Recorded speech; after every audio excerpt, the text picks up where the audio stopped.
আমার দেখা, আমার নিজের চোখে দেখা সবচেয়ে ছোট পেঁপে গাছ এটি। দেখেন এই তো অবস্থা। এই যে এই হচ্ছে মাটি, আর মাটির সাথেই এই গাছটি দেখেন ফুল এসে পড়েছে।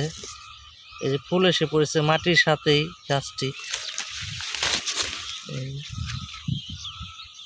এই মাটি থেকে ঠিক আধা ফুট লম্বা এই পেঁপে গাছটি। এই যে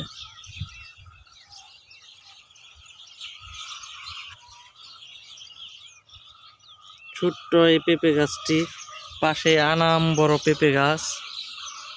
এই হচ্ছে বড় পেঁপে গাছ, আর এর পাশেই দেখেন এই মাটির সাথে লেগে আছে গাছটি ছোট্ট, এবং ফলনও এসে পড়েছে।